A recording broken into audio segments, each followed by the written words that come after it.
this is my DIY incubator video. I'm not one for making videos, so bear with me, but this apocalypse crap has got to me and I need something to do. So, this is a really simple cool box. It's made out of polystyrene, but surprisingly quite solid.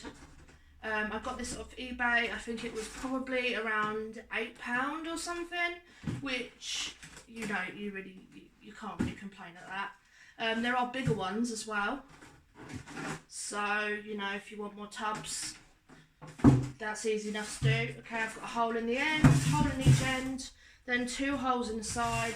You don't want it too airy because then you're just not going to maintain the humidity and your eggs aren't going to hatch. Simple as that. In this corner here, I've cut out for where the wires to go, and I've done the same with the lid. Then I have my heat mat. Now this is a bit smaller than I usually use, but for this purpose it will do just fine. So obviously in, out there, and then I've got my stat. Now this stat actually is unbranded. Well, yeah, pretty much unbranded. It's not any of the big brands. I actually bought one of these off eBay for £15. It's digital. Good few months ago now, and it was fantastic. I had a power outage and one of my habitats kind of fused out, but this was still running just perfectly. I have about 3 or 4 of them running now, and I really can't fault them. So I have this connected up, as you know, way to do it, habitats and stats and blah blah blah. So obviously that goes in there. Now a lot of people will put the probe into the incubation tub. Now I don't do that, I just have it in the polystyrene, and honestly it works just fine like that. So I have it set usually to 28 to about 31 degrees, sort of between that. Probably I did 31 degrees last year, and I think they came out of their eggs a little too early. So this year I'm probably going to knock it down to about 28 and see if that works a little bit better. So yeah, then over my heat mat I have an air rack. Now the reason I use this is because I don't want the tubs directly on the mat.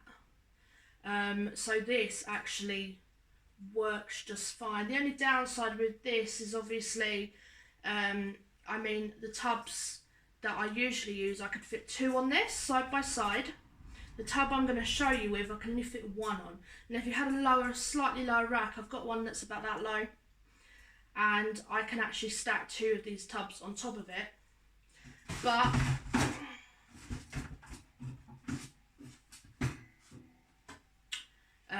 I've got that one today. So this is my tub.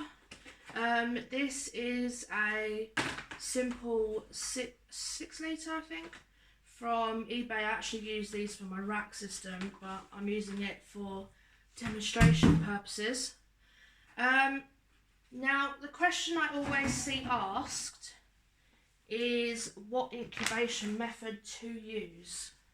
Now last year I used Hatchright, and to be honest I cannot fault it. It was really good. I didn't have to add water to it, and it was just fantastic at maintaining humidity. A lot of people I see put water bottles or cups of water in the bottom of their incubators, and I didn't have to do that at all. So that was great. It maintained humidity brilliantly. The only downside is it's really quite expensive. For this bag you're looking at £10 to £12, or in the current climate it's actually about £15, which is why I haven't bought any more of it. So it's all good and well if you're only hatching 1 clutch, that's great, but you'll probably go through this in 1. But if you've got many tubs of eggs, if you really, you've got loads, then this is not going to go very far, and you're going to spend a lot of money on it. So, but otherwise I can't fault it. So This year I'm using vermiculite. Now for a bag like this is £3.50, so that's quite a price difference. Now you have to mix that with water. There's also perlite as well, which I've heard is very good. Unfortunately, I couldn't get hold of any of that this year because it's all a bit crazy. So vermiculite it is. So you can see I've already got some in here. I've mixed up with a bit of water. Now it's not soaking wet, it's damp. You don't want it soaking wet and you don't need it soaking wet. If you have it soaking wet, if you've got loads of water in here, then your eggs are just going to end up rotting and you're just going to kill them, basically. So you just want it damp, just a few sprays. Enough that when you squeeze it together, it kind of gives you a lump, but also falls apart. So that's all you need for that. So, yeah, make sure that when you put your eggs in, you have a few centimetres apart, do some little holes, etc, etc. In it goes, lid on, this lid on, and that's it. It really is that simple and it works for me every time. So I hope that helped, and good luck and thank you guys.